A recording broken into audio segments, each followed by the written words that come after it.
welcome to another video from theplayersaid.com. My name's Alexander. And I'm Grant. And today we're doing our long-awaited top 10 wargames of 2020. It's only March. No big deal. We did ours last year in March. It's just so hard to get them all in. Yeah, that's the problem. So many come out in October, November, and December, and we just don't have enough time to play them. Yeah, well, frankly. And we've now put ourselves into a deficit for 2021 already. We do it every year. We're in a horrible loop that we can't get out of. Yeah. So, anyway, normally these come out in, like, January, so you're welcome. You get a nice, cool surprise. Yeah. So, 2020, there was a good chunk of wargames that came out. I think at least two-player wargames we played fewer than we normally would have done. Yeah, I counted them up. I think all told, it was like 31. Yeah, that was games that came out this year. Yeah. And a bunch of those were solo. Some of them you played, some of them I played. Probably 5 or 6 of those were solo. But, yeah, there was a smaller pool of games from which we would normally be able to choose from. Yeah, last year, by comparison, I think we did almost 45. Yeah. Which I was actually surprised that it wasn't that much less. I mean, 15 games is quite a few. Yeah. But I felt like we literally didn't see each other for the end of March, April, May, June. I think mid to late July is when we started back. Yeah. Which is ridiculous that we missed 4.5 months, but it is what it is. And then we took a break like in the fall. Remember, it kind of started kicking back up, and we decided. So all told, having almost missed 5 months, I think 30 some odd games is pretty good. And then the only other comment, I think I have this caveat every time we do this. This is really what we liked. It doesn't mean it's somehow a superior war game, or those that didn't appear on the list were inferior. Oh, quite conversely, these are objectively the best, and if it's not on the list, it's trash, and you should throw it away. I don't agree with that. Set it on fire, and send it to the moon. You're a little more controversial than I am, but it's kind of funny. We laugh, because most of our lists are the same. Yeah, or it's a variation. Because we play the games together. Right. So if you have a great experience, I have a better experience, and vice versa. Yeah. It's rare where I love a game and you completely hate it. There was one this year that I was like, live without it. Okay. Anyway, so the other comment I want to make is there are some games that we didn't get to play. Yeah, there's a lot. I mean, I'm thinking of games like A Time for Trumpets. We just could not physically get that one done. Yeah. It came in December. It has 3,000 counters. Even the small introductory scenarios, we just couldn't get it done. Not to mention, there were others. I mean, we bought TCS Area this year. And I'm desperately reading those rules right now. There's some videos on YouTube, and I desperately want to play it because the concept of the game is so mouth-wateringly good. Yeah. It's just, there's a lot there, and we just haven't been able to get to it. So, there's take that with a grain of salt. There are some games in here that we just didn't get to, and they most likely would have appeared in some way, shape, or form, but you only got 10 slots. You've only got 10 opportunities. And there's only so much time that we have to actually play. Yeah, this is really an exercise in futility. Yeah. I think I want to say that straight up. But I will say this year we did try to make sure and get some other publishers' games involved. We had, I don't want to say taken heat, but in the past, people were like, well, why aren't you doing this company's games? Well, we don't have $1,000 to keep buying games, and if we can't get a game for review, it makes it very challenging. This year, we actually bought some games. Yes. And we were able to play those. So that publisher's games appear in our list. So, I don't know. We're listening, we're trying, but once again, this is not It's a hobby, friends. Yeah, it's a freaking hobby. So, have a good time with it. Do you want to go first? Do I want to go first? I'm sure. Sure. Whatever. I will go first.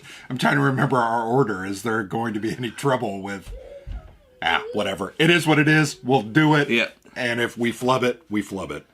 So, the first game from 2020 that we played made my list in top 10.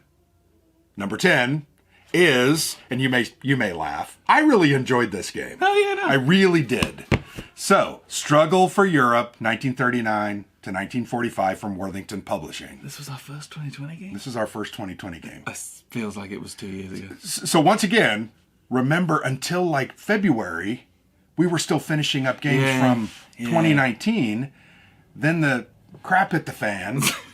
And then this was played like in June. I mean, it's ridiculous, but that's what happened. It was so... I really enjoyed this game. I did too. I liked this one. So first off, the system was used first in Lincoln. Yes. From 2018. Also a good game. Yeah, from Worthington. The game is, the mechanic, they call it, is deck destruction. Mm-hmm. So you have a deck, you have a set deck of cards, you shuffle them all up. Some of those cards, when you use them, they go out of your deck. Some of those cards are your better cards, so when you use them for the event, they're gone. You also use those cards to build your units. So when you start losing your best cards, guess what? Your tanks don't come out, and you just don't have the power. So it's really about managing how you use that deck and its destruction.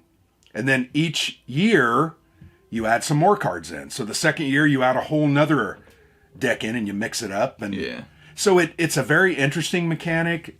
To me, it's a point-to-point movement game. Mm-hmm. And there's only 3 or 4 ways that you can really go about it. But isn't that true to history? I think the Allies couldn't land in Denmark. You can land in Denmark if you really want. You can try to land at Dieppe. Good luck. It's not going to work, but you're going to follow generally that course of history. Western Europe, D-Day on the Normandy beaches. You also bring it up through Italy on the south, and Russia from the east comes in. But it's not the heaviest game in the whole world, but it's not supposed to be. No. And whilst the point-to-point gives you some structure, to me there were far more decisions to be made, strategically speaking, than there were in Lincoln. Agreed. Lincoln was... 2 tracks. Mess around in Shenandoah, and then there's 2 tracks that are straight lines, right? And you have to do those things, and that's all you're trying to do. Yeah. Which you're like, that's okay, it was fine, it was a fun game. Mm-hmm. But this one added some extra layers where you don't have to do this one thing. You might have 2 options everywhere. Yeah. There's a bit more moving around, and I think that's why I really liked this one in that way. This was a fun game. Yeah. I thought that was very interesting. I thought it had some neat mechanics. And it just like you said, it created some really tough choices. Yeah. That east front, as we know, is a meat grinder. And there are 2 or 3 spots where a couple points come together that, I'm telling you... That's where the meat gets It's ground. a meat grinder. And if you get some good action and you get some good... You can make it through there. But guess what? It's very, very tough. It's costly. And I think it ended up breaking us at certain different points of the games that we put in that area. Yes. I really liked it. Fun game, interesting. It was my number 10. Yes. Really enjoyed that. Grant and Mike Wiley, they do good games. This is really a nice looking game and good production value. So there you go. Struggle for Europe, my number 10. Okay. My number 10, he says, is from GMT, and it is Caesar, Rome versus Gaul. This was very, very, very enjoyable Ancients game. Mm-hmm. So this uses the same core system as they have in Hannibal versus Hamilcar. Mm-hmm. It's that system. Obviously, there's some changes and modifications for the situation. I enjoyed this game immensely. And I did too, although it was a real slog for the Romans. We also initially, I think, played a couple rules wrong, and afterward we were able to figure that out. But yeah, very interesting game, card-driven. We love card-driven games. Well, and it's this, I don't know, I liked this one more than I liked Hannibal versus Hamilcar. I know that's heresy. What? Yeah, I feel the same way. I enjoyed playing this more, frankly. Yeah. And I enjoyed how... I enjoyed how wide open it was, even though it wasn't. Yeah. Because you're constantly touching each other and fighting each other. But the map is much more open and less, I don't know, it's less linear, just from topographically speaking. Yeah. Lots of points, lots of lines to move on. Mm-hmm. But like you said, there are certain areas that you need to go to. Yes. You can't ignore those areas and let those be behind your lines because you're going to get cut off. And so wherever the Romans go, the Gauls pop up. So it's not like you're racing across the map, running around doing things, but you do have a lot of options. Mm-hmm. Like, you conduct this campaign how you want to, basically. I don't know, I enjoyed this a lot. It was really fun to play, and it has a very reasonable play time as well. Yeah, I think I want to say 2 hours, 2.5 hours. And frankly, wasn't particularly complicated. No. So if you want to dive into some ancients, this isn't a bad place to start as well. Yeah, that one's going to be on my list as well. It is a little higher up, but I also really enjoyed it. Yeah, great game. I really liked that one. All right, I have to pull my phone up. We probably needed to write these down on some paper. Yeah. So my number 9 follows that theme of a card-driven game. Okay. We play a lot of CDGs. I think we enjoy them quite a bit. They make a lot of them. That's the other. Well, they do. People make them, and so it's because it's a popular medium. It's a medium by which you can do a little hex encounter, and mostly they're point-to-point movement, but you can do a little of that and maneuver, but you got these cool events that bring history into the game. So my number 9, without further ado, is Dawn's Early Light, The War of 1812 from Compass Games. We played this, and I remember after being done with it, I thought, wow, that was a great game. Yeah. And I think you said the same thing. We didn't understand the nuances of the strategy very well. We were trying to learn that. Because the thing about this game is it really mimics that 1700s style of fighting in the woods with bad roads, and it takes forever to move. Yes. And most of your men are 2 to 3 areas away from where they want to be. So guess what? You got to spend 2 turns getting them over there. So I really enjoyed that. It made you think about that wave of reinforcements and your initial tip of the spear. Loved the events. I thought the events were very cool. They mimicked that counterinsurgency style of the Native Americans popping up here and there. Felt like I was putting fires out as the United States. Yeah, they're the ones who do have a more freedom of movement. They're just like running around in the backfield. Yeah. And it's like, oh. But they also had that naval, I'm trying to remember what it was called. It was called the naval... Yeah, the blockades. Naval theater. That was really fun, because that was a duel back and forth. And there were times where I knew I had to spend a card to undo something that you just did, or vice versa, in the naval theater, and I had to sacrifice one of my operations to do, a combat or take over an area. Because I didn't want to get behind in that, because it was worth 5 points to somebody if you didn't fight for it. So I just liked that. Lots of different things to focus on, lots of really cool mechanics. Thought the map was great. The cards were fantastic. I really enjoyed this one. Yes. Very enjoyable game. That was your number... this is my number... What did I say? 9. 9? My number 9. All right. My number 9. Because that one's on your list too, I believe. Yes. We will come back to it. So my number 9 is a game we played last week. Yeah, which is, I think it's the final game of 2020 yes, that we we're lucky to kind of sneak this in. And I'm glad we did. Yes. Had a really good time. So this is Napoleon 1807 from Shakos, which is a French company.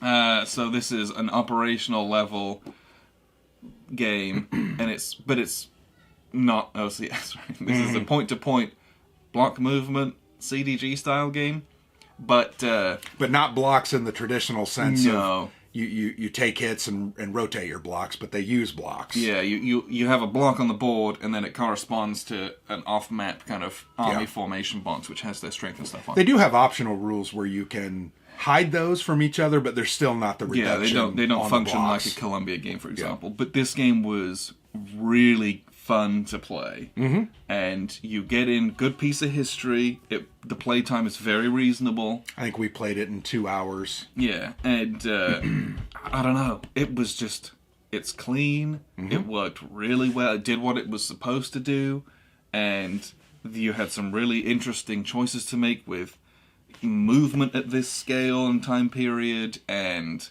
conducting combat, because you never go in and wipe someone out.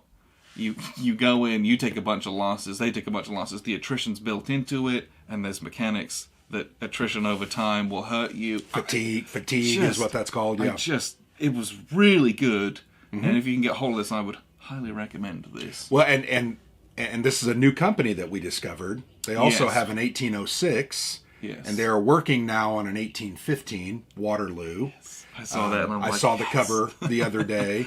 We're also doing a prototype play of another series game that they're bringing out. So I think this is a company on the rise. Yeah. This game is really good. And it was funny when I said, we're going to play it, man, people came out of the woodworks and said, that's a great game. You know, Fred Serval and Morgane Guyon-Rete, and there were a couple of others. All the French speakers. Yeah, because this is a French publisher. Yes. So a lot of people who are in the know this and have played it. This is a good game. It's really good. Yes, I can verify that is the case. I would absolutely say thank you for reaching out to us, Shaco. So we've enjoyed this immensely and look forward to 1815 Waterloo, when that comes out, is basically an insta-buy with how good this was. Yeah. I will basically give that one. I would buy it sight unseen, frankly, because this was so enjoyable for what it is. Again, it's not a game that's massively... it's not some huge... crunchy game. This is a very playable game. The rule is very good. You can sit down, you can learn it, and you can play it. Yeah. And that just, if a game can do that, it ticks a lot of boxes for me. Yeah, absolutely. Where I don't have to sit there and dissect what I have to try and do. Yeah. Okay. So my number 8. Oh yeah. So yeah, I also really liked this. Yeah. We talked about that. One of the things I really enjoyed immensely about it was the hidden strength of your forces. So each player had that, I think they called it a player aid card, but really what it did is it tracked the health of your corps. Yes. Your different corps, right? I had like 7 or 8, and I think you had 8 or 9. Yeah, you had a few more than I did, but mine were a little more powerful.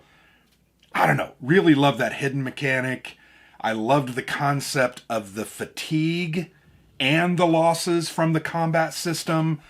The combat system uses no dice. Yeah. Which, there are dice included, right? You can use those as an option. Don't do it. We thought about it and we're like, why would you do that? I guess you would do it because that's just the way you have done it so many times you think it's great. That to me is... And we'll talk about this. The review hasn't posted yet. Yeah, it'll post But soon. it will. We talk about why you should or shouldn't use the dice that are extra included in the game. Well, I just thought that combat system was so well done on the cards. It is somewhat deterministic, meaning there's only a certain amount of hits and there's a certain amount, but the order in which they come out... That's what makes it good. And even really whether they're going to come out. We talked a lot about the hand of cards that I drew from that, that I use also for my op points. If I looked down and I saw, holy crap, these are all my powerful combat cards and they're in my hand. I can't use them in combat, so I'm going to have a tough slog. So you had to think about that. I loved it. Loved it. Production value was amazing. Off the chain. Yes. Very well produced game. I just thought for a first play of a new publisher, I thought, wow, they've done a lot right here. Yep.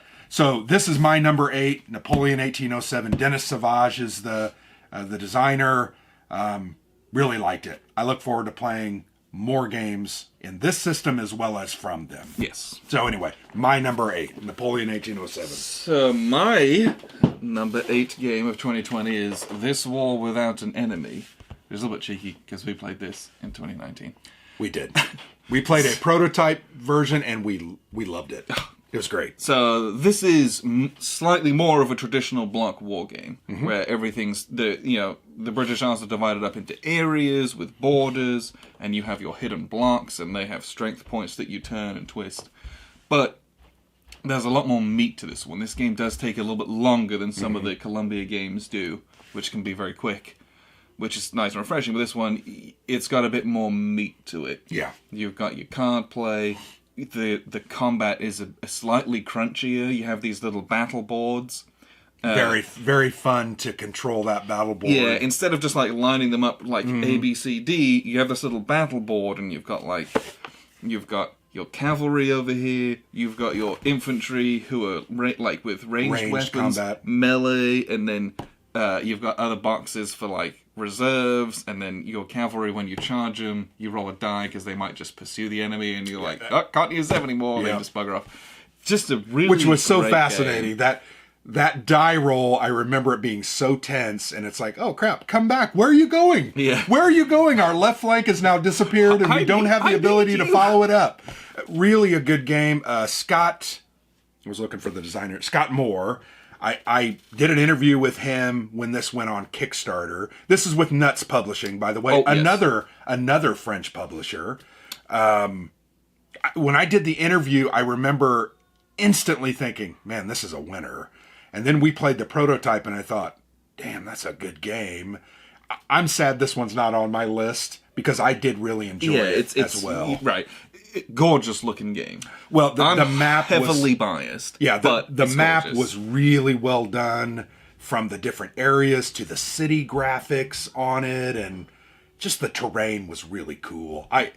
Well done. Well done. They absolutely nailed this game, and I enjoy it immensely. Yeah. And we've played a couple. This is English Civil Wars. We've played some Wars of the Roses. Yes. Richard III, and I want to say a couple other games that I'm drawing blanks on. But we've played a few. So like Battle of Wakefield. That's Wars of the Roses. Yes. So we've played some smaller scale stuff like that. But not like this, and not English. This is 1642 to 1646. I've got a couple, but we haven't played them yet. So I really enjoyed it. That mix of cavalry and infantry that have, guns, and it was all really cool. I don't know. I really enjoyed it. I'd love to play some more English Civil War games. Yes, this was a very good game. I enjoyed this very, very much. And I'm sad that I didn't put it on my list.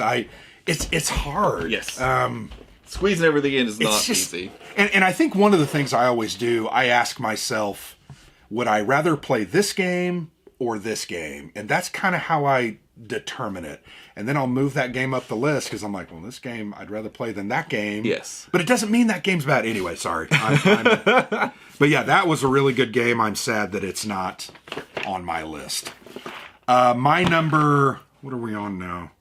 7? Number 7. Jeez. We have terrible memories, which is hilarious because we remember so many rules and digest so many rule sets. I don't have room for the rankings in my brain. Well, that's true. Yeah. I'm even surprised sometimes that we recall so many details from games that we played. Well. But anyway. Rostov 41, Race to the Dawn, MMP, designed by Ray Weiss.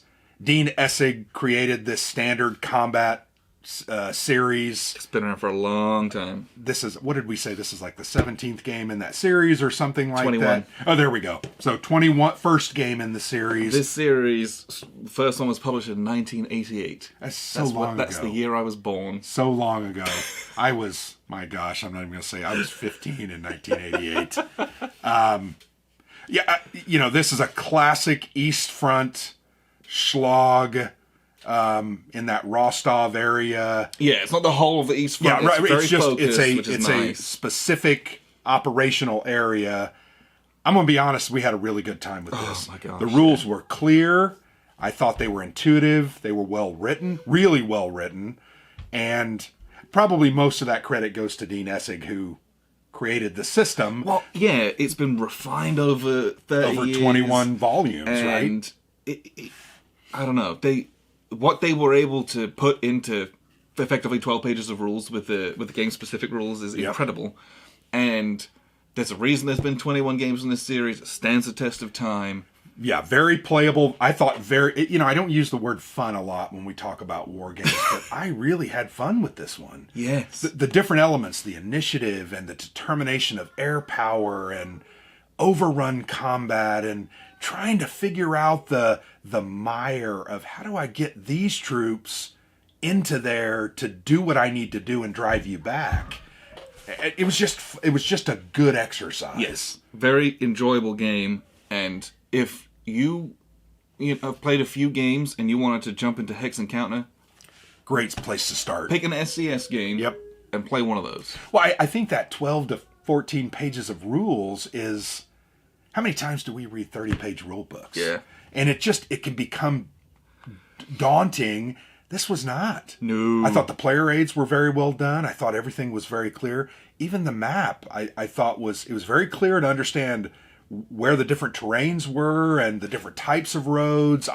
We really liked this. We own several SCS games between us. That have just sat on the shelves unplayed for years. And now we're like, oh, okay, we got to rectify that. I did start clipping my Day of Days this past week. I've got a Mighty Endeavor rulebook next to my bed because I'm reading that as well. So I've started clipping that, and I told you I really want to focus on one of the smaller airborne scenarios just to get a feel for that, and then it has like 5 maps. I mean, it's ridiculous. Yeah, that one's a big one. But anyway, back to Rostov. Really enjoyed this. I think this is a great kicking off point for anybody interested to get into Hex Encounter, because you're going to get all the meat. Supply, movement. I thought the CRT was very interesting. There were... But none of those elements are convoluted and complex. They're not burdensome. Oh, yes. So I really liked this. I know you liked it as well. Yes. We played this and I thought, my gosh, we've been missing. Yep. We've been missing good, solid war games for a long, long time. And they're all going to laugh at us. I know. They're going to say the same thing about OCS and ASL. And they're going to say, we told you, you idiots. Well, yeah, we're idiots. It's fine. Rostov 41, Race to the Dawn. I love this one. This was my number 7. I would have loved to have put it higher. There were just some other games that were really fun. So anyway, I think it's on your list too, so I don't remember where. Where were we at? Number 7, that's correct. Your number 7, right? Excuse me whilst I pick up this huge tome. All right. One thing I like about OST is I feel like it gets me Oh my ripped. goodness, yes. You know, I just sometimes bench press all 4 of my volumes. OST Volume 3. So this one's the Pacific. Really, really enjoyed this game. What's not to enjoy? Yeah. Right? Bonsai charges, completely new units.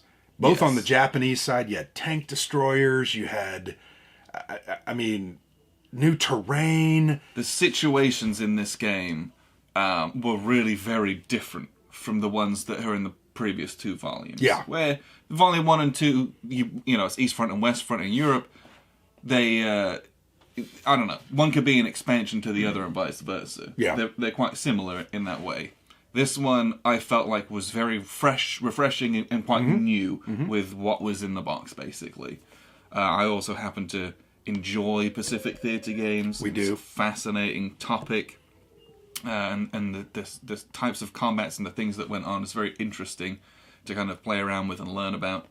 This is, obviously, it's OST, right? So you get bumper production, huge friggin' mounted map, very nice counters on them, everything big and clear and clean. Yeah. But just the gameplay was very enjoyable. Well, if you like squad level tactical, this is one of our favorite systems. We've played every single volume multiple times. We've enjoyed them. Every time we do a video review of them, I feel like we do the review and then we want to play immediately again. And that's always the sign of a good game. It's just a good system. There's enough randomness in there to create some confusion and chaos, but there's good solid rule set and it all makes sense. Not to mention, once again, bonsai charges and Zippo flamethrower tanks. And I think we played one scenario where it was just like 7 tanks trying to get across, charging up a beach across this, and there was mines, and they were dug in positions. Tank destroyer. I was a Japanese, and the tank destroyer. What were they called? Anyway, the saboteurs. I mean, I'm right there waiting for you to run up, and I ran out, and I'm like, "Yay!" Blew you up. And yes, it's just interesting. Creates so many interesting tactical. It was just very new compared to the other 2, so it stood out more than those ones did to me. I really liked this. Probably my favorite in the series. And I always feel like an established system, if they can do something like that, we also played Combat Commander Pacific because we finally got our hands on a volume in 2020. It also changed that system up to reflect the style of fighting in the Pacific Theater. This did that in Aces. Really enjoyed it. I had a great time with this one. Yes. I did a lot of written material on this on the blog, so you can check that out if you're wanting to understand a little more in depth. But my favorite in the series so far. Yeah, big game, great designer Shane Logan. He's knocks it out of the park with this one. Well, they're already working on the next one, which is I want to say it's North Africa Mediterranean theater, but I don't want to sell my soul on that. If it is that, I'm ready for it. But it's I've seen some pictures, but I'm just not sure. Is it Mediterranean or is it North African? Because I'm hedge your bets and say both. Well, yeah. So they're coming out with that. I don't know when. My guess is probably next year. But yeah, it's a good system. And again, it's volume 3, so it's gone through a number of refinements over the years. So where they just cleaned up the rule books and tidied it up, so it's pretty approachable. We've played the other 2, so it's also we're familiar with it. So it's easy to get into. It just helps. It was a very nice experience. Plus Marines, right? It adds Marines, and I also did a comparison of the the combat values and the leadership values of the Marines and the Japanese, and it was a very interesting look at how Shane Logan used a lot of nuance to differentiate those units. So anyway, I gotta check something. Okay. Sorry. For whatever reason. It's beeping. Well, it's telling, hey idiot, I've lost my connection. So yeah. But yeah, that's OST from Flying Pig Games. It's also on my list. Spoiler alert. What number was that? That was 7? My number 7. So I'm at my number 6. My number 6 is Caesar, Rome versus Gaul. Ta-da! You talked a lot about it. I really enjoyed. One of the things I really enjoyed quite a bit about it was the Gauls aren't trying to score victory points. Yes. You're not worried about that. It's one of those concepts of I'm trying to foil the attempt. Don't deny you. Of the Romans. Yeah. And it's that continual battle, back and forth struggle for supremacy of the different regions. And it's just so cool. That back and forth card play. The concept of, I just put 3 influence points out and I took over those 3 areas. And guess what? I now control Central Gaul. And then your turn, it's like, I'm going to undo that. And you undo that. And It's just that back and forth. And the first person that blinks usually, gets the advantage and is able to take that over. So love that back and forth. I also really enjoyed how the Romans scored victory points. It was a combination of Gaelic tribes that they had destroyed, capturing certain points, like I can't remember the name of there was like a stronghold in... Yeah, yes. I'm sorry. But also controlling those areas, and you had to get a certain amount of victory points each turn, or you're not going to reach your because you need goal. To win the game, you need X amount of victory points. I think it was 12, and there's only so many that you can accrue every turn. Yeah, and so you have to score 3, 4, 5, 6 victory points every turn. Yeah. If you start lagging behind that, you'll never reach your overall victory conditions. Well, it'll just come to the point where you don't have the power. You only get a certain amount of cards. They're typically going to be the same cards. But I love the shared deck concept. That's something most CDGs do, but then there's some CDGs that you have your own deck, which is also good. This is that shared deck concept. So there's some neutral, and then there's some my faction and your faction aligned cards. I love that struggle because I know, oh crap, I got a whole hand of blue, and I'm going to have a really bad turn, but then sometime you're going to have a bad turn because I just had most of your cards in my hand. So anyway, really love this. Semenich knocked it out of the park. I also agree with you. I enjoyed this better than Hannibal and Hamilcar. I just thought it was more playable. I thought it was more approachable. And 2 to 3 hours. I think our game lasted forever. Yeah. And I felt like it was more deterministic. People are going to say, you idiots. But I felt that. This one, I really felt like we both had a chance to honestly win. Yeah, one of my favorite parts of this game is the Gallic Council. Yes. Where, as the Gallic player, you can instead of putting guys out on the board one at a time, you can put a bunch of guys into this Gallic Council box. And once there's 6 or 7 of them in there, you can do a tribe bomb where you stick them out and it's boom, a bunch of guys pop up and it's uh-oh. So I remember... It's neat bits like that really elevate the game. Yeah. Well, I remember looking at that tribe bomb and you're like, oh crap, where's that going to come out?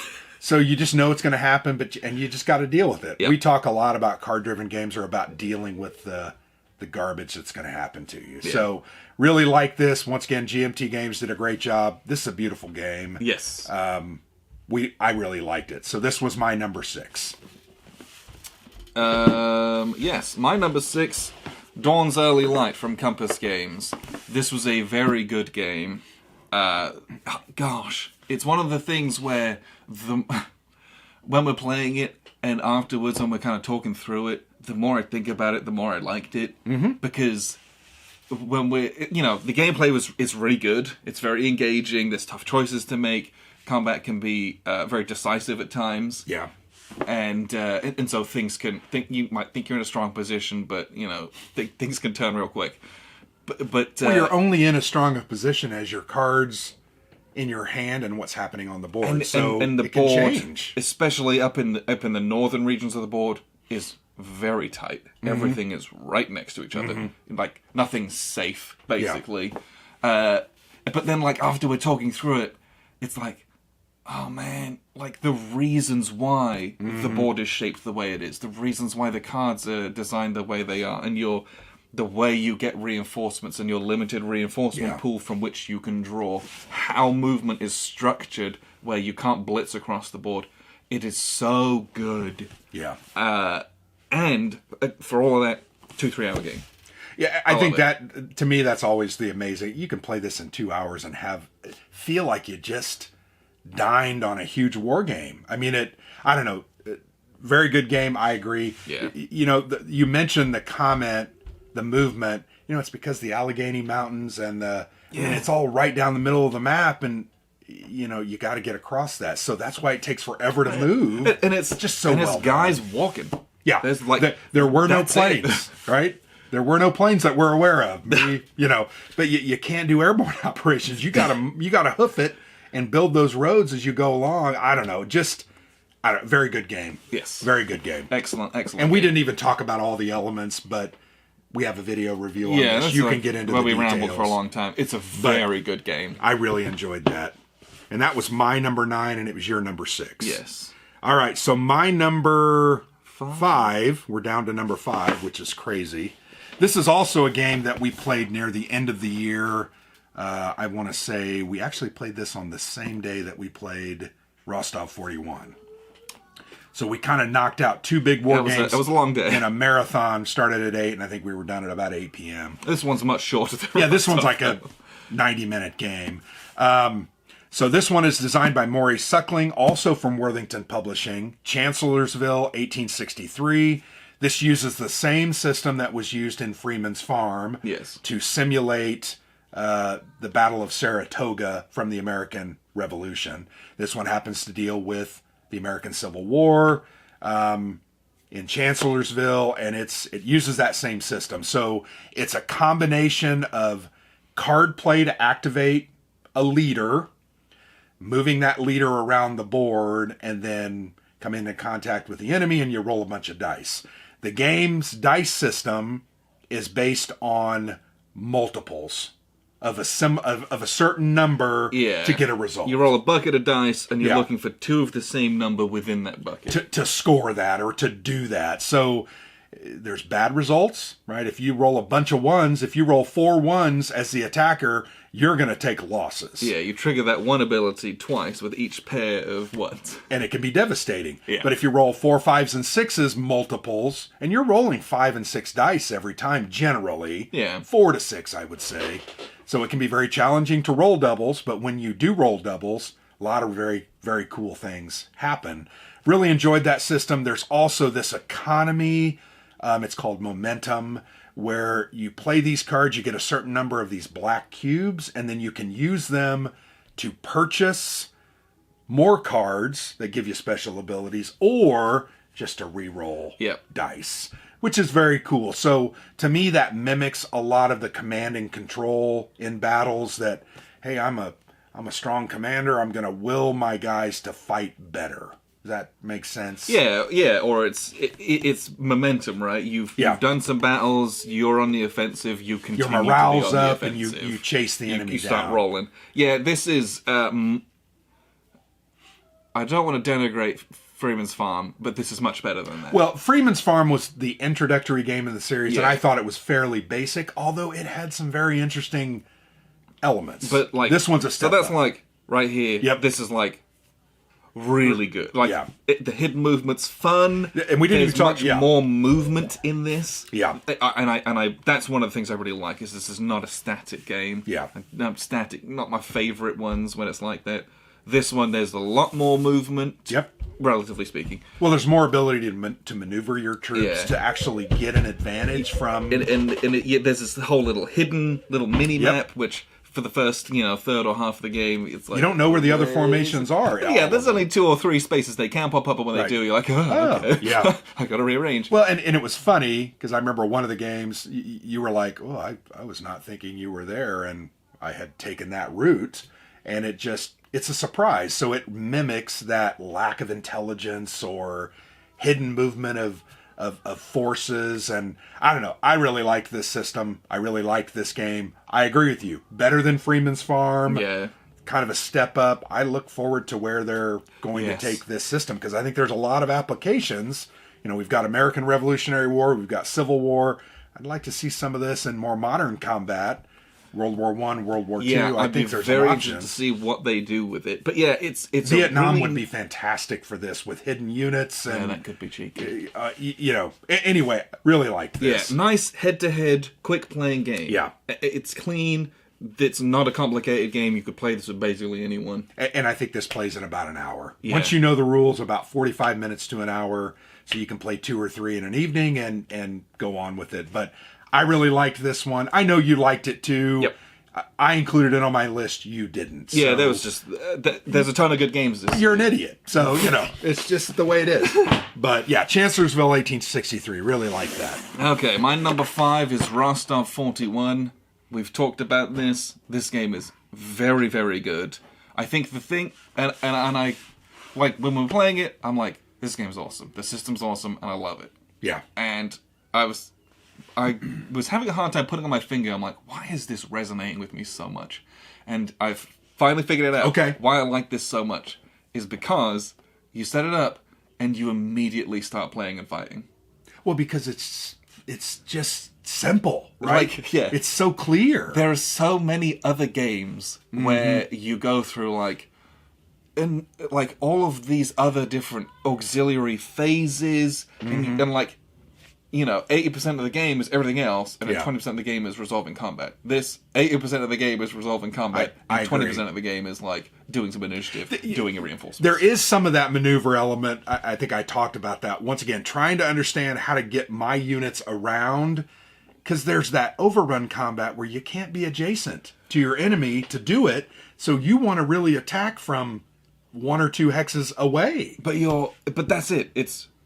when you play this system, presumably the rest of the games and system, when you play this game, what you're doing is you're doing tactical combat. Yeah. That's what you're doing. Yeah. Like almost the whole game. Mm-hmm. And I think that's what I really, really love about this. Okay. I feel like I'm not bogged down in everything else. Yeah. Like, I'm not worrying, like, things like I don't know, some games you're like, there's all these air combat rules, all these other area, like just so much stuff. Mm-hmm. This one, it's like, here's all your units, fight out. Yeah. And you just get into it, and you're immediately just doing the game. Yeah. And that's what I really like about this. And I think your point is well made. I do feel like we play a lot of war games where it's, and I like complexity. I've always liked complexity. I don't like complexity just for complexity's sake. We've said that before. This game, I think it has some complexity, but it's really not that complex. Not really. Like, they haven't added a ton of extra chromey bits to try and mimic how this would work, or how this would work. Those are in there, but they've obviously been refined over the course of 30 years, and it just works so well. Yep. You just, here's my initiative roll, let's fight. Yeah. And that's basically what you do, and it's really good. Yeah. That's what I love that about this. Yep. Is that you just do it. Yeah. You just get into the fighting and it's done. I am definitely an acolyte now of the SCS system. I'm trolling through Board Game Geek, being like, I want to get that one, I want to get that one, I want to get that one. Oh. There is no doubt that we have a lot of that coming up. My number 4. So we're starting to cover some of the same games. OST Volume 3 Pacific. Great game, Flying Pig Games. It's your typical huge box. I mentioned the bench pressing. I mean, you get a lot of scenarios in this. You know, the base game has, I think it's 13, and then we had the expansion. The expansion, 10 which or 11 was more, I think. What was it? Hellbent, and it added another dozen. So I mean, you have like 20 to 25 scenarios. But it costs $100, right? Yeah, so it's not a cheap war game. It's not cheap, but it's the production value is off the charts. Yeah. And if you're going to invest in it, it's, I don't know, a lot of times it's a game that you probably think you will like. Yeah. Or you've already played it once in the series, so you know that you do. Yeah. And that's the expense you're going to pay. Yep. Well, you pay for the quality that you get. Yeah. Big counters, big hexes, big maps. I think the rules are very good. It does throw a lot of randomness in with some of the event cards, but you don't have a lot. One or two. But they're always fun. Off-board artillery or a sneak attack, or then the dice system is pretty interesting. Even the armored combat system, I think, it's very crunchy, but doesn't feel that complicated. Yeah. I feel like while you have to follow a couple different charts, it's really pretty simple. But we like squad level tactical games. We like Pacific Theater. OST, I just think they do a really good job for each theater that they tackle with that system. And like I said, upcoming I think is North Africa, Mediterranean. I think it's going to be great. So anyway, my number 5, OST Volume 3 Pacific. Yes. So my number... Oh, that was your number 4. That was my number 4? Jeez. I think it was. Yes, it was. Sorry. Okay. My number 4, I even said that. Okay, my number 4, and we'll get to it, is All Bridges Burning. This is from GMT Games. Such a good game. Oh, my gosh. This is Volume 10 of the Coin series. Yeah. Another established system that has now been going on for... When was the first one? Andean Abyss. 2010? 11? Oh... I don't know. Yeah. Anyway, 10 volumes. It's a good system. It's been developed well. Yeah. And this one is A, excellent. Yeah. And B, quite different in a way. This is a maximum of 3 players in this one. Yeah. So that's new and never. Which is normally 4. Normally 4. Yeah. And as such, the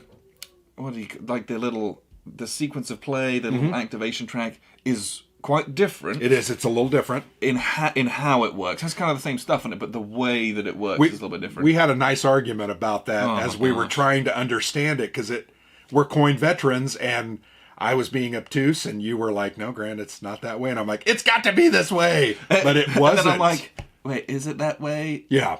And I'm reading the rules. I'm like, I'm pretty sure I'm right, but I'm not sure. Yeah. You kind of we play a lot of coin, like you said. Yeah. You kind of have to unlearn a couple of bits to relearn this just from like the way that they all work together. You're like it makes sense when you see it, but when you're like reading it and trying to like put in your own foreknowledge, you're like, nah, this is not. Stop doing that. Yeah, just play how it is. Unlearning what you've learned about the system, I think, is a very appropriate way of saying it. And it's just that one framing part. Just that. Right. The rest of it is fairly standard, from the ops and the special activities and the way victory points are scored, although there's always tons of asymmetry in that from volume to volume. I agree. This is a great game. It covers a topic that I don't know we've gamed a lot on. But weirdly, we have. We have, which is interesting. 1918, Brother Against Brother. We played some other Finnish Civil War game from that same company. I can't remember the name of it. We did not like it as much. We've played this. I know we've played 1918, something Hell on the Rails, or whatever that game was called. That was a different conflict. Okay.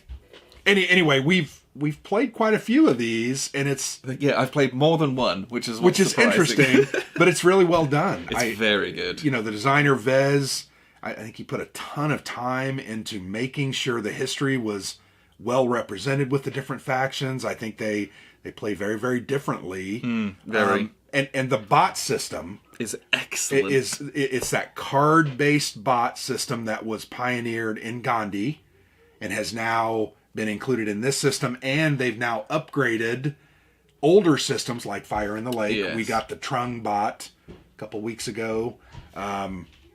Very well done. Yeah, so if you... The bot kicked our butts, actually. Yeah. The moderate bot.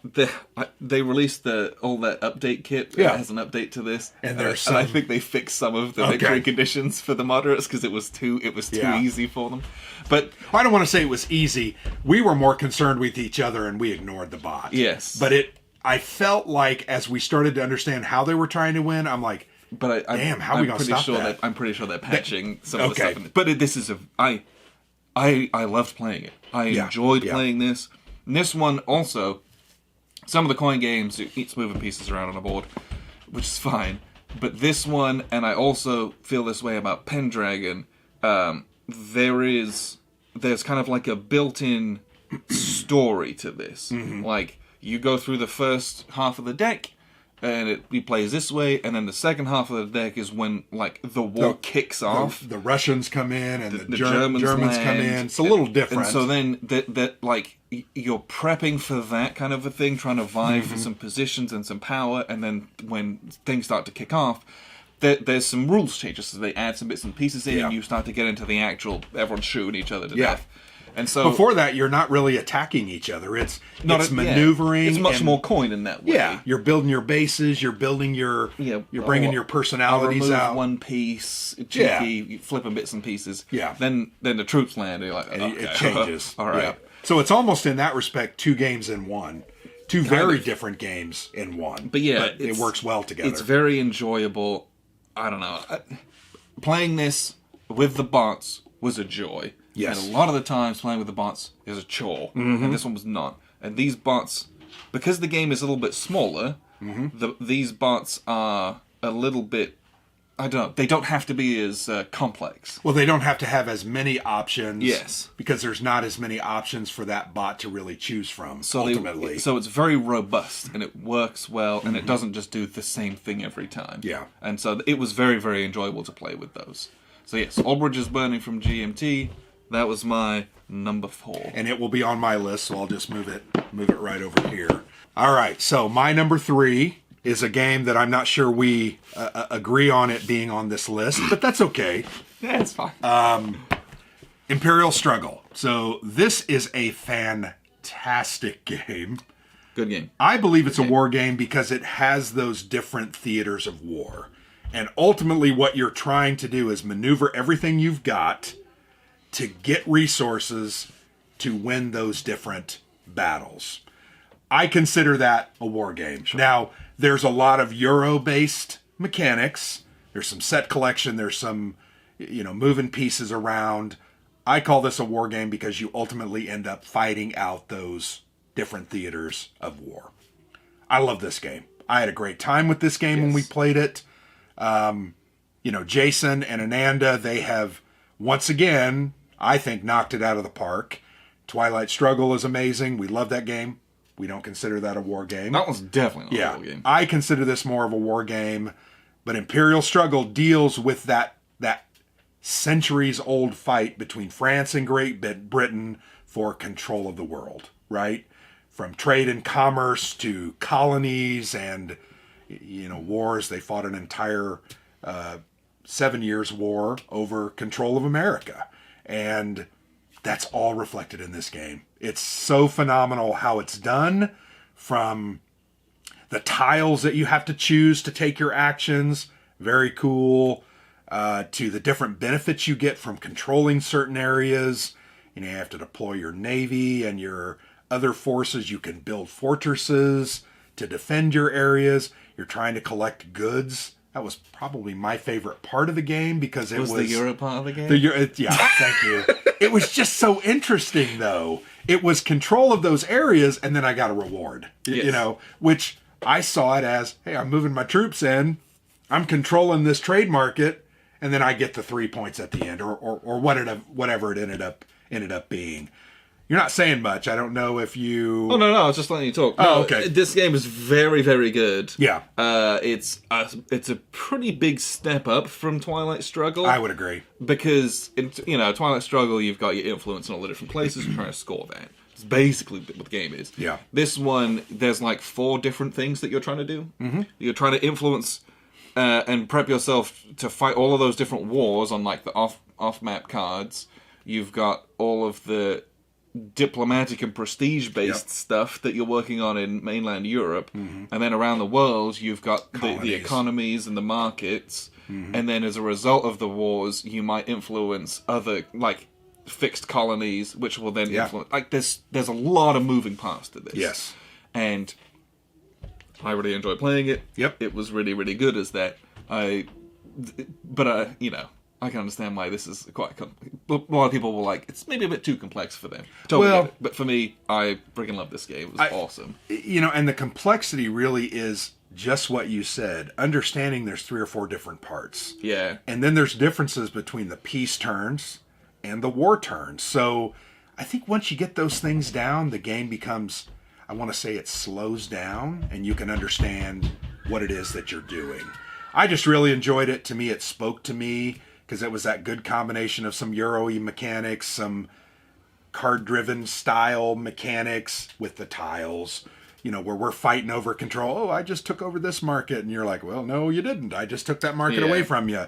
And it just makes for a very interesting experience. I also think the concept of that, from a victory in a war, here's what you get.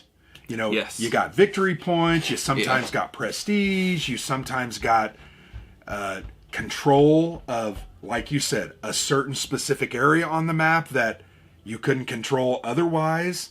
So then from there you could start building and expanding in the sugar trade and the fur trade, and it just was, to me, it all clicked together. Yeah. And that's why I call it a war game, because you're really focused on those war turns with everything else you do in those peace turns.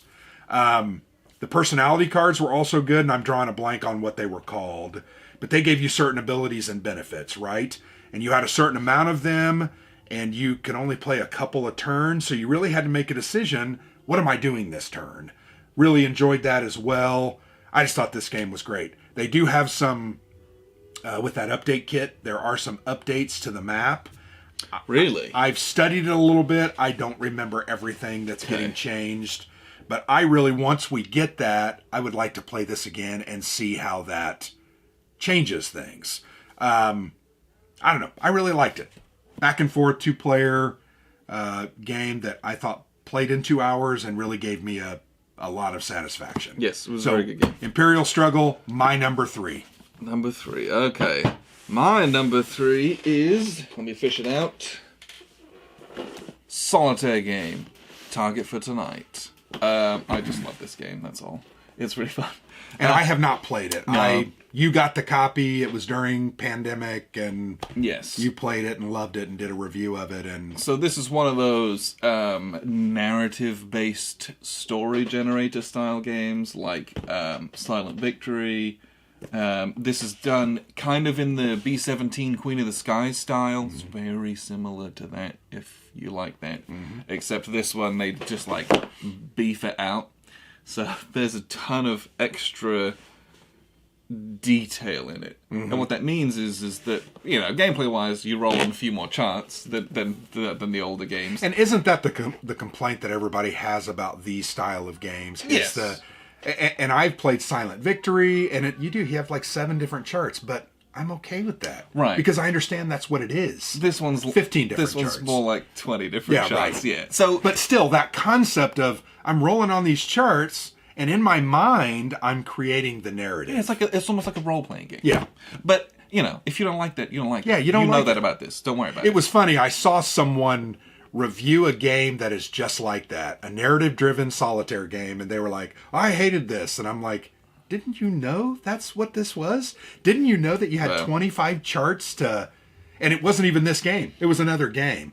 What I'm saying is, if you don't like that style of game, don't play this. Yeah. You're not going to get a different experience. Yeah, the game doesn't try to, like... No! Hide what it is, right? It's not lying to you. It tells you up front, hey, this is what it is, if you did any research on it. Yeah, this one, I don't know, I enjoyed it. I like the theme. I've played Target for Today, which is basically B-17 Queen of the Skies. Yeah. You play in a B-17 bomber, and you get attacked during daylight raid bombings. This is nighttime raid bombings. A little more dangerous, a little more difficult. Yeah, there's a little bit more... It's a little stealth involved. Your formation's different, so how you get attacked is different, and by what you get attacked, how many times.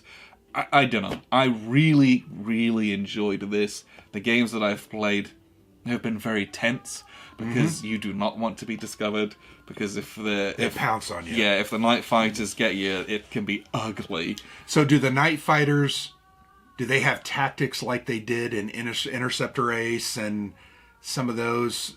things, or like the Shrega music and kind of, yeah. Okay. When they attack you, like all hell breaks loose. And so in like in Target for Today, you're flying, Messerschmitts come, and you're like, okay, at most these guys will be here for 3 combat rounds. Got it. If you don't destroy them or they don't destroy you.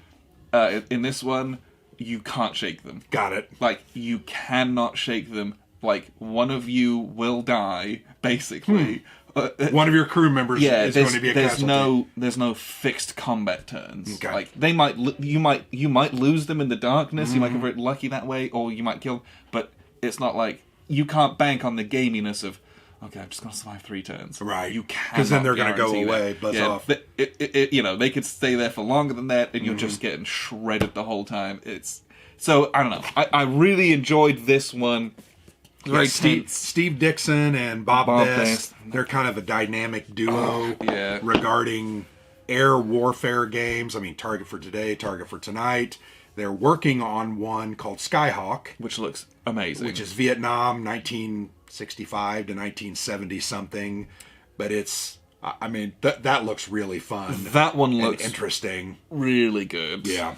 Once again, I don't like to use that word fun, but it just looks so interesting. And that was just put on pre-order. Yeah. So Bob and Steve, they're good fellas. We've done several interviews with them. I'd love to meet them at a convention sometime because they're like Greg Smith. They just have these minds that put these kind of very interesting and cool games together. I couldn't do it, but... Yeah, I really enjoyed that. That was my number 3 target for tonight from Legion Wargames. All right, so my number 2 is All Bridges Burning. I don't know that we need to say much else about this game other than I really liked this. Yes. It's interesting. We just did our coin series ranking, about a year ago. Before this, actually... Before Gandhi so it's 2 years ago. Good gracious, time goes so quick. So we need to get Gandhi back out, probably play this one more time, and probably redo that. Because by the time we do that, there'll be another one out. People Power will have come out. Yeah, and it's a never-ending... I'm not so sure Red Dust Rebellion isn't going to be the next one that comes out. Oh, maybe. Although that's going to be hard, because I think that's number 13, and People Power's China's War will be the next one. That's 11. People Power is 12. Red Dust Rebellion is 13. But I'm not sure Red Dust Rebellion won't be ready before. I'll be interested to see. So, anyway, I love the Coin series. It's always been a series that I've connected with, mainly because I like the narrative that it tells as well. I learn a lot about history from the event cards, learn a lot about history about how the things come to be. My favorite of all time is Fire in the Lake. I would play that one. How many times have we played that? And how many times have we started it and not being able to finish it as well, which is sad. Yeah, it's a long game. But anyway, All Bridges Burning. I think Vez did a really good job on this. I know he's not working on another coin game. I want to say he's working on a Cold War-centric game. I don't know that I know a lot about it, but he's continuing his design efforts. And he's a smart guy, works with GMT on their bots, and really knows games. So he did a great job. All Bridges Burning. Really like it. That's your number 2? That is my number 2. Okay. My number 2... are our number 1s and 2s the same? Yeah, my number 1 is that. That's my number 1. I don't have your list. I can't keep your stuff. What did you... Okay, this is your number 2. This is my number 2. Was that your number 2? Yes. Sorry. The numbers, they evade me. Yeah. This is your number 2. I just did my number 2. Okay. What did you say? I thought that was your number 3. That was my number 2. What I was thinking in my brain. It's okay. I ask myself all the time that as well. I didn't have breakfast this morning, I'll tell you. Brotherhood and Unity from Compass Games. Excellent game. I mean, it's so good. Excellent. And here's the thing.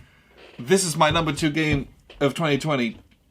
War game, at least. And we didn't even get the full experience of it, really. Well, because it's a 3-player game. Yeah. There's a 2-player It is a true 3-player game. Well, but having played the 2-player, I know that 3-player, this game is going to be off the chain. Well, if we had as good a time playing the game a way that it's not necessarily designed to... I can't imagine when we play a 3-player how much fun that's going to be. And how much different it's going to be. But like playing it, you can see, with the 3 players, this would be awesome. Well, I love multiplayer games. It's going to create so much tension and so many decisions. Am I safe in my alliance with you, my fellow Serbian brother, to go ahead and attack? Spoiler alert, you're not. You're not. But when I was controlling both of them, I was pretty safe. Yes. I'm not going to attack myself. Different dynamic. Different dynamic, but man, that's going to create some good opportunities. I really want to find Mo the next con we go to, and I want to play this with him because he has also talked very highly of this game. So it's a challenge. I don't care who I am. I just want to play the 3-player. At some point, yeah, that's our goal, is to get this 3-player this year. Just for that's how good this is. That's so good. Production value's good. Well, and we've never played a game on that Bosnian conflict. So this covers the period of 91 to 92. 92 to 95. 92 to 95. So I was a freshman in college. Actually, I was in Japan. And then a freshman in college. So I knew the events of this, but I'm not sure I really knew the events of it. Does that make sense? Yeah. I grew up with this conflict being on, like, early AM TV. Okay. When they didn't have, I don't know, TV in the UK was pretty bad. Pretty bad. And, like, early in the morning, there wasn't any, like, real TV programs on. Yeah. So they'd have, like, these kind of, like, newsy type programs, and it was all of, like, the black and green, like, night cam footage from the conflict of, like, news reporters and stuff. Got it. Watching, bombs blow up. UN, NATO forces, and I don't know, yeah, it's wild. Yeah. This was the first conflict that I remember seeing on TV. And then it evolved from there as well. But yeah, it was... So, being able to sit here with a game and a map, and being able to, I don't know, be able to visualize the overall conflict and see, what was going on and maybe what was trying to be done in the tactical situation was actually very interesting to me as well. Yeah. Good, excellent game. Well, and it's card-driven, so there are, once again, events that teach history, but also drastically change the game. You use op points to do different things. It's just really an interesting situation. I think very well done. We played it, this was probably our third or fourth last game of the year. Yeah, I played this fairly recently. And I wish we would have played, I think it came out like mid to late summer. Yeah. I wish we would have played it earlier. I think we could have played it a couple more times as well. But we really need to get a third player. Yeah. That's really what it's designed for. But also an excellent, excellent, excellent game. Yes, this is my number 2, Brotherhood and Unity from Compass Games. There, right over there. Put it right here. There we go. Okay, so my number 1 is Brotherhood and Unity. I enjoyed this game so much. It was more interesting than the other games that I played this year. I am probably putting it in this position based on the assumption that that 3-player experience is going to simply ratchet it up. The tension level. And I know that it will. Well, there's no doubt that it will. But the tension level, the difficulty in decisions, and the concept and understanding of what am I really trying to do here. One of the other things I really enjoyed was that inset map of, I'm trying to think what region it was. Is it Belgrade? I'm drawing a blank now. It's too small to read it. Anyway, now I feel embarrassed. But there's an inset map, so it almost becomes a game within a game where the bigger strategic map feeds into that, right? So it's located right at the center, and all those paths lead there, and understanding, I can get these units into that combat on the east side and really change the way things happen, or I can get in behind you and hold your units. So it's just so interesting. There's so many elements that I really enjoyed. We played it as a 2-player, should be played as a 3-player. Yeah. But an excellent, excellent game. And I would love to see more designs from this design team. You're going to say the names. Tomislav Cipcic. I just thought they did a great job in putting this together. Production-wise, play-wise, it was just that supremely interesting. That's why it's my number 1. It's holding down my number 1 spot, even though there were lots of other great games in 2020. So that's my number 1. My number 1, and we can argue about how much a cop-out this is. It's the Manivine Tri Pack from GMT. A great game. I had a fantastic time with it. Great game. Not going to disagree with you. Excellent. Technically, nothing in here was designed in 2020. It's all re-released. But putting it all into one box and kind of just freshening everything up and tightening up the rules in this package. This is one of the greatest values for money in wargaming you'll ever get. How many different battles are there? Like 30? At least. It's probably more than that. Ridiculous. It's absolutely mental how much is in here. Yeah. And this system is very, very comparatively easy to learn, I think. Our first exposure to this was the Battle of Wakefield. Yes, which was a scenario in C3I. Was that included in this? No. Okay, so they had that in C3I, but it was not included in... Yes. Man, that was a good game, too. Right. Really enjoyed that. This is one of those games where it's tactical and it's battle lines on like an open field, basically. That's what a lot of these scenarios are. Yeah, there's a little bit of terrain, but it's not really. And it's lines of dudes, and they got a bunch of numbers on them, and it's like, I'm moving up my lines, we're gonna kill each other. And some of those games have a lot of crunch to them. This one has surprisingly little for what it is. But I still got the feeling that it did, and that it replicated these combat style very well. You know, SPQR we've played, and there's a lot of crunch to that. Yes. This, I think, is very similar to that.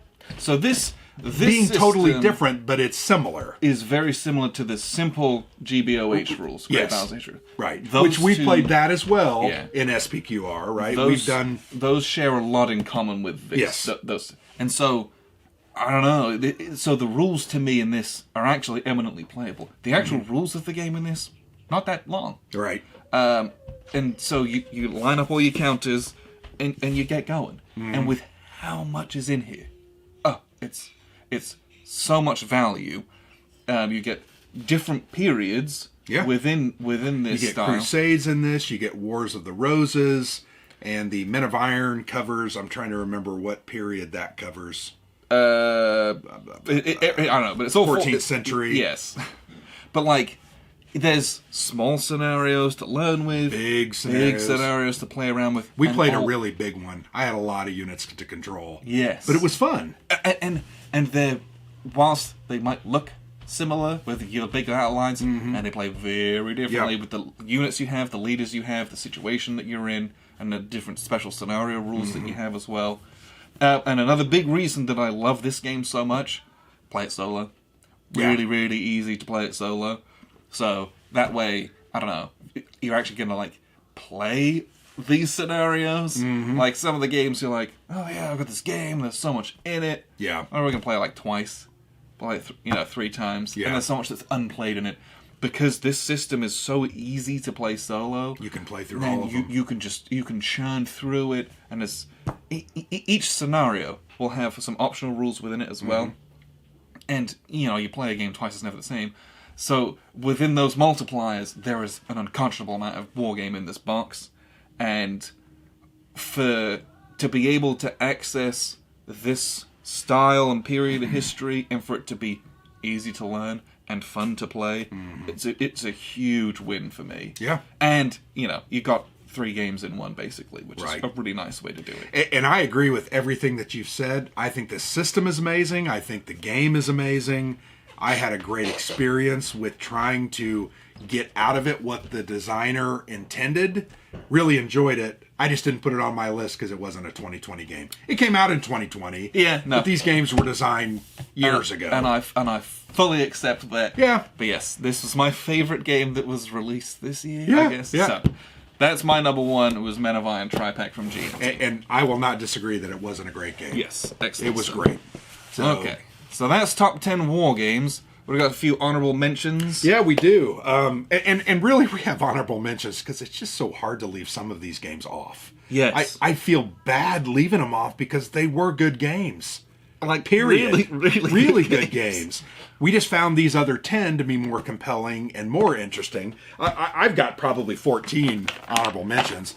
Here's one that we really enjoyed this one. Yes. This is a long war game. That's why it doesn't make my list. Right, and we talked about that. Very long for the whole campaign. I think to play the whole campaign, it was like... You said 40 hours? 40 hours. I'm sorry, we're not going to play that. We played a scenario that still took us, I think, 4.5 to 5 hours, and really taught us most of what we needed to know about the system. Yes. To understand this is a really good system. Yes. It is very interesting. So from Salerno to Rome, from Dissimula Edizioni, which is an Italian company. Yep. Sergio Schiavi. This is his, I believe, second game, and this is a good game. Yeah, if you've got, this is a 2-mapper, so it's not actually it's not huge, big, but if you've got the time and the inclination, this is a fun game to play. Well, you could also play it solo. I think you're exactly. Yeah, you probably could. It's similar. You're just playing both sides. Some of the elements that are so cool are the naval bombardments, the airborne units. And the airborne unit rules are not complex. Yeah, the Chrome in this game is stripped down, so it's really easy Chrome. It's playable. Yeah, like, here's my airborne rules. It's a paragraph in the rulebook. Right. And you just do it. You do it. Right. You're not bogged down in all this other stuff. It's a very neat game. But this was an honorable mention. I really wanted to add this to my top 10, but I just... For a couple of reasons, mainly the longness of the game, and the components are fantastic. The map is beautiful. The counters are great. You don't need to clip them. They're actually razor sharp, really well done. So From Salerno to Rome was one of my honorable mentions. One of my honorable mentions is the Forever War expansion to Labyrinth. Well, I thought Labyrinth because Labyrinth is just a freaking amazing game. Yes, this will be my number one game every year for the next decade. No, so the Forever War expansion. Yes, I love Labyrinth. So the Forever War expansion was basically an insta-get, and I really enjoyed it. I didn't make my top 10 because I'm like, the expansion basically is just like more of a game that I love. Yeah. So like, the first expansion, which was called The Awakening, I remember, which was really cool and added a lot of cool stuff. That changed the game quite a lot, where I'm like, ooh yeah, that was really good to change it. Forever War kind of stripped some of that back, and it was basically just Labyrinth in a slightly different situation. With a new bunch of cards. Yeah, with a bunch of new stuff. Yeah. But it was much more like the core game, so it didn't make my list because...